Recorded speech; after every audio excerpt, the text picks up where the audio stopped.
up, guys, and welcome to CNA Films and Animation. Well, it's day 2 of the Scooby-Doo month. Yep.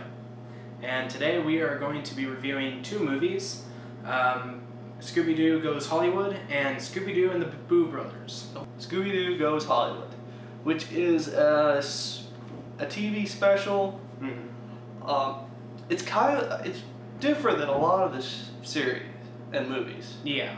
Because instead of the gang going somewhere or trying to solve a mystery or whatnot, it's mainly focusing on Scooby-Doo and Shaggy, who in this world are actual actors who do a cartoon series every Saturday. And Shaggy decides that him and Scooby can do more. They want to break out from just being Saturday morning cartoon stars. They want to be prime time movie stars. But it quickly dawns on Shaggy that, well, everyone knows and likes Scooby.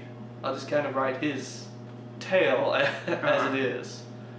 And so he makes like a bunch of short films that wrap around Scooby, you know, doing these different characters or different scenarios, and he's pitching it to this movie producer. Yes, trying to get him to like the idea of Scooby-Doo being a prime time star. Yeah, which you know, one example is you know, Scooby-Doo is on the set of Happy Days, which it doesn't blatantly say Happy Days. It's like a spin-off, knockoff show. Yes. But, you know, Scooby-Doo is kind of like trying to be the Fonz, while the Fonz is there already. Yeah, it's and weird.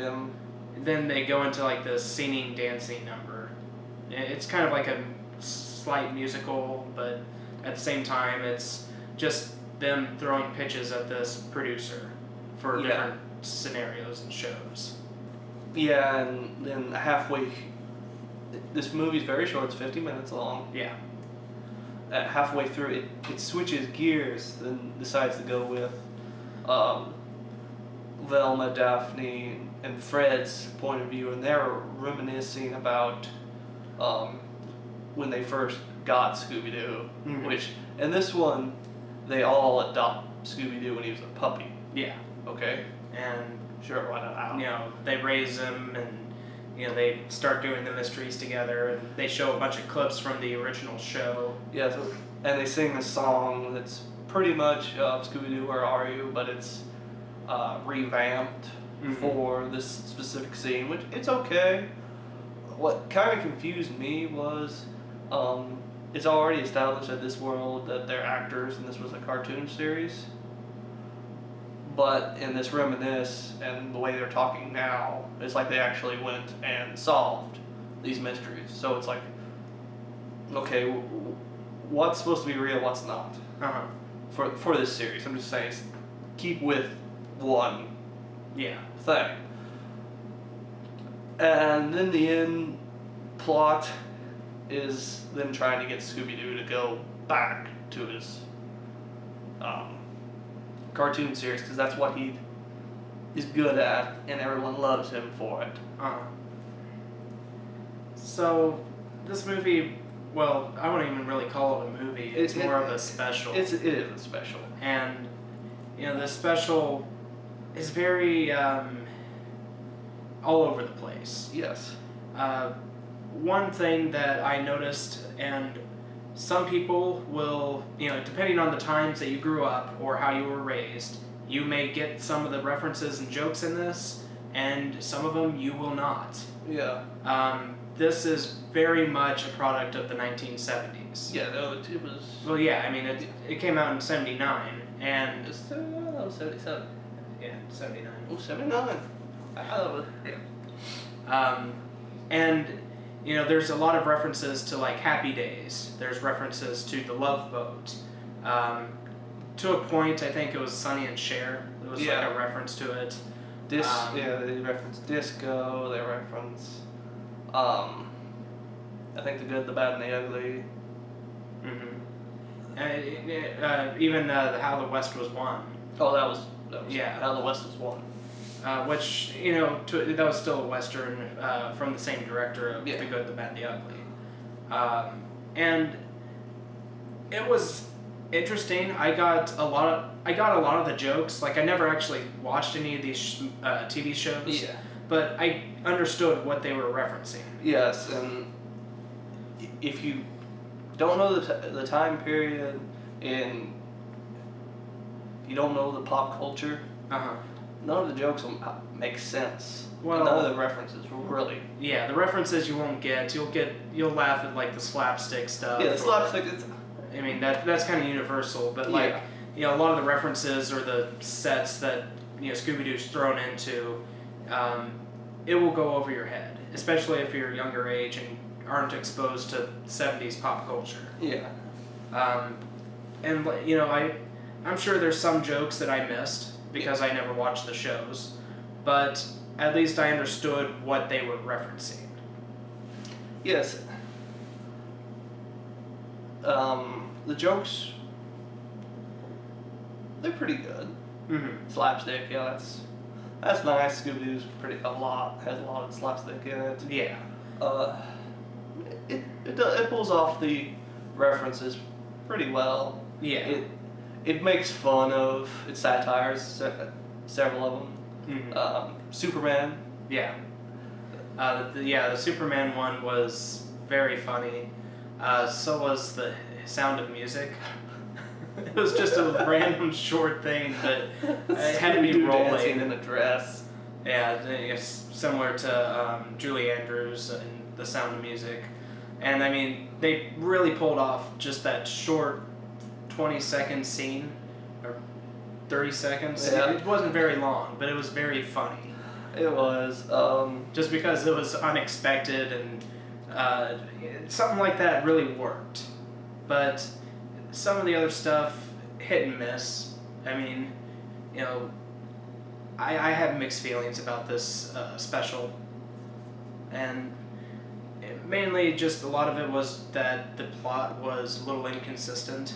Yes. It jumped all over the place, and I'm fine with it jumping all over the place, but it just was not like a concise single plot that was really just made sense. It just, like I said, it just kind of jumped all over the place. Yeah. Through the most part, it seemed, just for the movie itself, Scooby seems fine with what he's doing.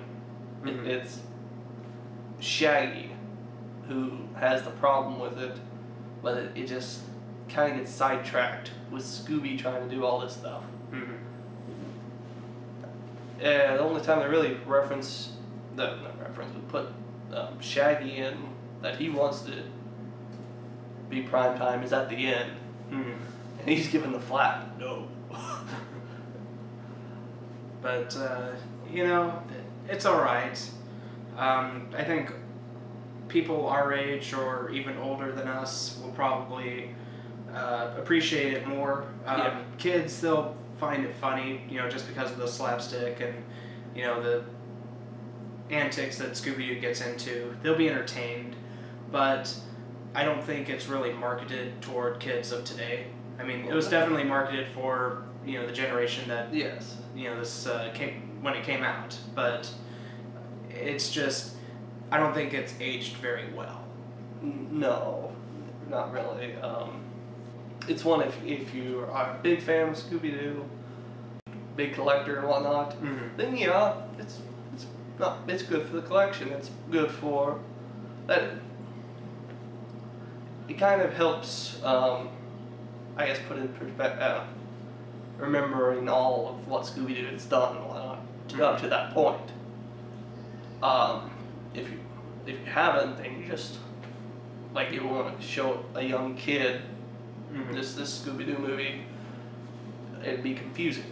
It doesn't make any sense. Yeah, but it's not terrible. I mean, if you're interested, check it out for sure. What would you give it out of 10? The jokes are pretty fun. The references, if you understand them, they're good. Uh, the plot is all over the place. I think I want to give it a 5.6. 5.6. Yeah, if you're a diehard Scooby-Doo fan, and you understand all of it, Mm-hmm. it's really good. It is. If you're new to it, You'll be lost. you'll be lost. If you don't know anything about pop culture of the 70s, of Scooby-Doo, and you just like, oh, this one's short, I'll just jump into this. This isn't for you. Mm-hmm. Not right off the bat, it's not. Yeah. I agree with that. You know, it's not a terrible movie, but it's definitely not bad. It's worth checking out if you're interested, but overall I'll probably give this at least just a 5. You know, like I said, it's just kind of a half and half type of movie. So let's move on to the Boo Brothers. So Boo Brothers follows Shaggy, Scooby, and Scrappy. Scooby-Doo! Shaggy's uncle died, and Shaggy is going to inherit his mansion. Yes. He has to go there to, I think, sign some papers. Yeah. Yeah. And so all three of them get into they all get into they get into Shaggy's Suzuki Samurai from the 80s. It's a Jeep. Yes, Yeah. it is. It looks like a Suzuki Samurai. It doesn't show that or anything, but Yeah. But it's so it they're going to the Shaggy's dead uncle's place to sign the stuff so that he can get everything, and there's a bunch of creepy stuff going on. yes. There's a gorilla on the loose. There's Which is a ghost gorilla. not really. It's not, but that's what the crazy butler tries to. Sell it off as. There's a skeleton, and then there's like a Civil War. Yeah, cavalry officer. Yeah. Who keeps shouting, "Leave this place!" And and pretty much the entire show is that they think that the house is haunted, so they hire ghost. exterminators who happen to be ghosts themselves. Yep. And more or less they are, in essence, the Three Stooges. Yeah, which I didn't actually realize when I watched this the first couple times as a kid. Mm-hmm. Now it seems blatantly obvious, but that's beside the point. Yep. Which, And hint of trivia on when they're trying to find the when they find the number to call the Boo Brothers, across the page is a fake Ghostbusters yeah, picture. symbol. Yeah. Yeah. And so that's just kind of like a little Easter egg if you ever find it. But they hire these ghost exterminators who are ghosts themselves, and they're very wacky and do all these different things, and they try their best to try and get rid of the ghosts. And Yeah, but they're bumbling fools pretty much. yeah. They try, but they're not that good at what they do. Mm-hmm. And so, what ends up happening, without spoiling anything, Shaggy and Scrappy and Scooby are trying to figure out where this will is, so that way they can sign the important documents. Yes, But- they're following the mystery of the Beauregard jewels, the family jewels, Yeah. which are hidden all over the house, and you have to discover them. By each one is has a piece of paper with a riddle on it, and they have to figure out the riddle and find the clue. Yeah. And so they're kind of on a scavenger hunt, and all the while, all this creepy stuff is happening. And so that's more or less like the overall plot of everything. The film focuses a lot on the escaped monkey. Like he shows up and he pesters Scooby-Doo, and Scooby-Doo's terrified of him, and it's just kind of just a side plot that really doesn't go anywhere. Along with lines of the hillbilly brother and sister, they just show up from time to time. And you think that Shaggy is going to like start a relationship with her, fall in love with her or something. Well, he doesn't want to, but she wants to fall in love with him. Yeah. She falls madly in love with him at first sight, and he wants nothing to do with either of them, especially with her brother, who keeps trying to shoot him whenever he sees him. Yeah, and there's also a cop who shows up, and he's trying to protect order and everything, but he's a bumbling fool himself. And also there's a frog that keeps bothering Scooby-Doo. Are you sure about that? Yeah, I remember now. Okay. But so this movie really is it has a solid plot, and it's entertaining for a younger audience, but as I grew up with this movie. I really enjoyed it growing up as a kid. I thought it was one of the best because it had kind of creepy stuff with it, and it was funny. But as I rewatched it as I've gotten older, I don't think it's really aged well in a way. I can see it. It's entertaining as a kid, but I don't think it's nearly as strong as I remember it being. This film, I want to say it stayed closer to the series than a lot of them did. Mm-hmm. It did add the ghosts to it, that are actual ghosts, but they don't really have anything to do with the final of the mystery. Well, they do and they don't. They're not. Yeah. So yeah, I didn't grow up with it. When did this film come out? 87. 87. It was funny. Mid-90s, I saw a commercial for it to come out. I think it was like re-released on VHS, and it was like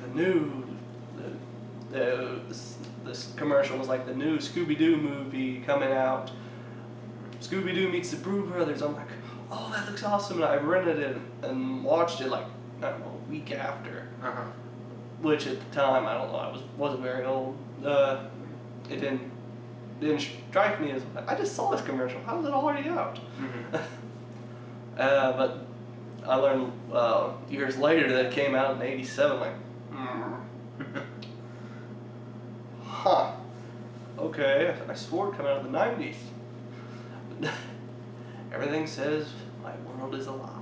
Well, going off of that, I thought that Scooby-Doo Goes Hollywood came out in the 90s, because I saw a preview of it on a commercial of one of my 90s videotapes. It was a commercial for like The Land Before Time or something. I don't remember what movie, but it was there nonetheless, and so I thought it came out in the 90s, or at least the late 80s or something. Nope, 79. Alright. So, but yeah, this movie, it's just okay. Not nearly as good as I remember it being, but it's still fun for the kids. And that's not much else I can really say. Yeah, this one would appeal more to children. It's not a bad film. Mm-hmm. As you said, it hasn't aged the best, but I did like it the first couple times I saw it. It's still okay. Kids will like it. It really gives a pretty good example of Scooby-Doo's stick. Yeah. So what would you give it out of 10? I think I would give it about a 7. There are moments I really like, and it does hold a spot in my childhood, even though half of it was a lie. But that's beside the point.